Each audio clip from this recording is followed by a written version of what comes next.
दोस्तों नमस्कार। दोस्तों वीडियो में स्वागत है। आज हम बात कर रहे हैं 132 केवी साइड SF6 ब्रेकर है उसके बारे में। सबसे पहले मैं आपको बता देता हूँ ब्रेकर क्या है। ब्रेकर एक तरह का इलेक्ट्रिकल स्विच है जो सर्किट को ऑन या ऑफ करने के काम आता है।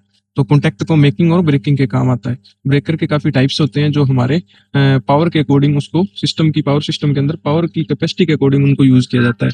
जिस तरह फॉर एग्जांपल मैं आपको बता देता हूँ 11 केवी जो फीडर है उनके लिए हमारे पास 11 केवी VCB है, उसमें वैक्यूम सर्किट ब्रेकर यूज किया जाता है। तो उसके अंदर जो सर्किट आप मेकिंग और ब्रेकिंग के लिए जो आर्क प्रोड्यूस होगी उसको क्विंच करने के लिए वैक्यूम का मीडियम यूज किया जाता है। ठीक है। और होते हैं आपके ऑयल सर्किट ब्रेकर, उसके अंदर आर्क को क्विंच करने के लिए ऑयल का मीडियम यूज किया जाता है। और आपका आ जाता है उसके बाद air circuit breaker. Air circuit breaker में एज एयर यूज की जाती है आर्क को क्विंच करने के लिए। तो अगर हम SF6 की बात करें, ये हमारे सामने SF6 ब्रेकर है। यहाँ पर हम एयर के आर्क को जो कॉन्टैक्ट हम मेकिंग और ब्रेकिंग करेंगे उस दौरान जो आर्क प्रोड्यूस होगी उसके लिए हम SF6 गैस का यूज करेंगे। वो क्यों करते हैं उसके बारे में मैं आपको बता देता हूँ, क्योंकि उसकी कुछ खास प्रॉपर्टी होती है। हाई वोल्टेज के लिए तो हम वैक्यूम का यूज नहीं कर सकते क्योंकि उस दौरान इंसिडेंस हो सकता है। ठीक है, वो उतनी कैपेबिलिटी उसमें नहीं होती। उसके लिए SF6 के अंदर कुछ प्रॉपर्टी है। जैसे SF6 है, इसकी डाइलेक्ट्रिक स्ट्रेंथ है वो सबसे ज्यादा होती है according to compare to air और अदर जो मीडियम है उनके कंपेयर में। और इसलिए ऑर्डरलेस भी होती है, कलरलेस भी होती है, पॉइजस फ्री भी होती है और केमिकल रिएक्टिव भी नहीं होती। इस वजह से हम SF6 गैस को ज्यादा प्रेफर करते हैं। और एयर के कंपेयर ये काफी कूलेंट भी होती है, तो ये मतलब ज्यादा टाइम नहीं लेती और उसको आर्क को जल्दी से कूल डाउन कर देती है। तो इस वजह से SF6 का हम यूज करते हैं।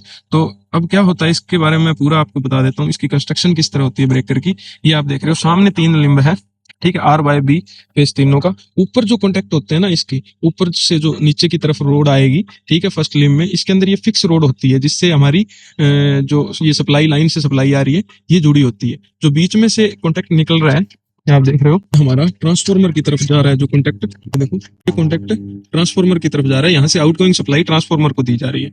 तो इसके नीचे क्या होता है, एक मैकेनिज्म होता है, वो होता है मूवेबल पार्ट। एक रोड आपके ऊपर फिक्स होती है और एक होती है मूवेबल।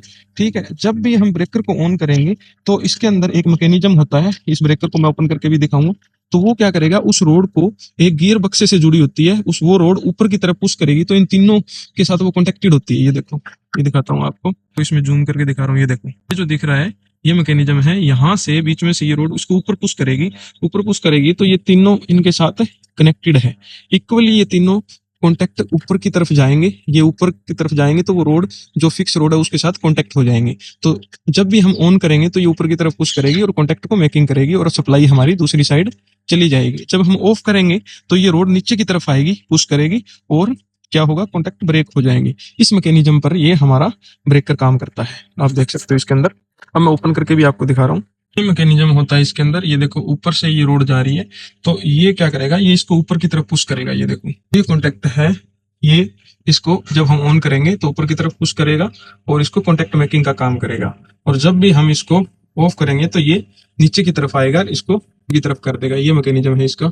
इस साइड देख सकते हो, यहाँ से हम SF6 गैस की जो वैल्यू है उसको हम कर सकते हैं। ये 6 पर है तो इसका प्रेशर होता है यहाँ पर। अगर ये 6 से कम आती है तो इसका मतलब गैस इसमें काफी कम है, तो हम इसको फिल भी करेंगे अगर ज्यादा कम हो जाती है, क्योंकि उससे इसकी डाइलेक्ट्रिक स्ट्रेंथ कम हो जाएगी। तो इसकी डेंसिटी को हमें मेंटेन रखने के लिए ये सब करना पड़ता है। यहाँ से मैं आपको दिखा देता हूँ ब्रेकर के पुश बटन है। यहाँ से हम इसको ऑन और ऑफ दोनों कर सकते हैं। लोकल और रिमोट दोनों पर डिपेंड करता है। अगर रिमोट पर करेंगे तो अंदर से हमारा जो पैनल है C&R पैनल, वहां से कंट्रोल होगा, वहां से ऑन होगा। लोकल पर करके हम इसको यहाँ से मैनुअली ऑन ऑफ कर सकते हैं। इसका वायरिंग डायग्राम है। तो दोस्तों वीडियो आपको अच्छी लगी हो तो इसे शेयर जरूर